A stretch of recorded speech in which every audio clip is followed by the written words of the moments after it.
वैसे मैंने पिछली वीडियो में बताया था कि प्रभु श्री कृष्ण से कैसे कर्ण अपने दुख को जाहिर कर रहे थे। वो बता रहे थे कि हमारे जीवन में आखिर हुआ क्या कि मुझे धर्म के रास्ते को छोड़ करके अधर्म के रास्ते पर चलना पड़ा, अधर्म को पकड़ना पड़ा, धर्म को त्याग करना पड़ा। कैसे? तो हेलो गाइस, कैसे हैं आप सब? मैं हूं आशुतोष पांडे और आप देख रहे हैं मेरा चैनल था कोई लड़का। और अभी इस वीडियो पे आपको फिर से मैं अब भगवान प्रभु श्री कृष्ण कर्ण से अपने बारे में क्या कहते हैं और अपने दुख को कैसे जाहिर करते हैं वो भी बताते हैं। क्योंकि भगवान श्री कृष्ण कभी भी धर्म को छोड़ करके अधर्म के रास्ते पर नहीं चले, क्योंकि बहुत सारी उन्होंने कठिनाइयां झेली थी अपनी ज़िंदगी में, बहुत सारी चीज़ें अपने जीवन में उन्होंने झेली थी, फिर भी उन्होंने धर्म को त्याग नहीं किया। अधर्म के साथ कभी उन्होंने कदापि नहीं चला, क्योंकि धर्म के साथ चलने वाला इंसान ही अच्छी जीवन को अपने आगे बढ़ाता है। कर्ण कहते हैं, हे वासुदेव, मैं चाहता तो द्रौपदी से ब्याह करने के लिए मत्स्य के आंखों में अपना तीर को बेच सकता था, लेकिन मैंने ऐसा नहीं किया। मैं चाहता तो द्रौपदी से शादी कर सकता था, ब्याह कर सकता था, लेकिन मैंने ऐसा नहीं किया, क्योंकि द्रौपदी ने उनको कर्ण को सूत पुत्र कर्ण कहा था। पूरे समाज के सामने, पूरे राजाओं के सामने द्रौपदी ने कर्ण को सूत पुत्र कर्ण कहा था। जब द्रौपदी का चीरहरण हो रहा था, चाहते तो कर्ण वहां पे द्रौपदी को बता सकते थे, लेकिन उन्होंने नहीं किया, क्योंकि बीच समाज में कर्ण को द्रौपदी ने अपमानित किया था, उनको सूत पुत्र कर्ण कह करके। तो भगवान प्रभु श्री कृष्ण कहते हैं, हे कर्ण, तुमने तो सिर्फ इतने से ही कष्ट सह करके, कठिनाइयां सह करके अपने जीवन को तुम केवल अधर्म के रास्ते पर ले गए।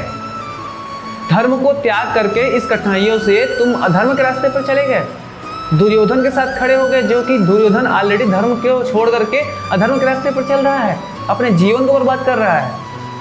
हे कर्ण, मेरी जीवन की गाथा सुनोगे, मेरे जीवन में दुख और तकलीफों के बारे में जानोगे तो तुम जीवन को त्याग दोगे।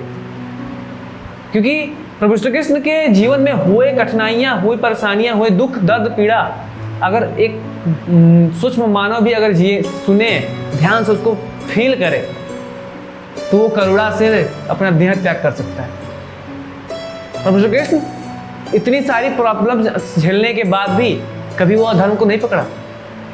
धर्म कहता है मानव जीवन में कष्ट को सहना और धर्म के राह पर भी चलना और सुख की प्राप्ति, यही मानव जीवन का नियम है। क्योंकि मानव कितनी भी कष्ट और कितनी भी पीड़ा सहे, उसे कदापि अधर्म के प्रति नहीं चलना चाहिए। क्योंकि मानव जीवन हुआ ही ऐसा है कि हमें कठिनाइयों को सहना पड़ता है, हमें दुख, दर्द, तकलीफ, दरिद्रता, ये सब सह करके सुख की प्राप्ति होती है, तो भी हमें अपने धर्म को त्याग नहीं करना चाहिए। क्योंकि धर्म कहता है कि हमें अगर त्याग करोगे तो तुम्हें अपने जीवन के अनेकों जीवन तुम बर्बाद करोगे, और यह नियम के अधीन भी है। नियति यही कहती है, धर्म को हमेशा पकड़ के चलो, क्योंकि धर्म से ही हमारा जीवन है। धर्म और कलयुग, ये दोनों बहुत ही सोचने वाली टॉपिक है। तो फिर प्रभु श्री कृष्ण जी कर्ण से कहते हैं कि मेरा क्या दोष था कि मेरे जन्म से पहले ही मेरी मृत्यु मेरा इंतजार कर रही थी। मेरे जन्म से पहले ही मेरे 7 भाइयों को मौत के घाट उतार दिया गया था, वो भी मेरे मामा श्री के द्वारा। मेरा क्या दोष था? हे कर्ण, मेरा क्या दोष था कि मेरे जन्म के बाद मुझे मेरे माता पिता को छोड़ना पड़ा। मेरे जन्म के बाद मैंने जब जन्म लिया, मेरी जब आंखें खुली, मैं जब चलने लगा, तो पूतना मुझे मारने के लिए दूध पिलाने आई। मेरा क्या दोष था? मैंने अपने जीवन में 16 साल तक गुरुकुल का शक्ल तक नहीं देखा। मैं एक ग्वाला था, मेरी जीवन केवल गैया चिराते चराते बीत गई। मैं अपने संकट, अपने जो कि जान को बचाते फिरता रहा। मैंने 16 वर्ष तक किसी भी गुरुकुल में नहीं गया। 16 वर्ष सिर्फ मैंने अपनी जान बचाई और अपने परिवार की जान बचाई, 16 वर्ष तक। तो कर्ण, तुम इतने छोटे संकट को लेकर के तुम अधर्म के रास्ते पे चल दिए, लेकिन मैं फिर भी धर्म के रास्ते के मार्ग को चुना। मैंने धर्म के लिए अपने परिवार, अपने प्रेम, अपने सगी संबंधी सभी को छोड़ा, अपने मित्रों को छोड़ा, अपने प्रेम को छोड़ा जो मेरे दिल के बेहद करीब था।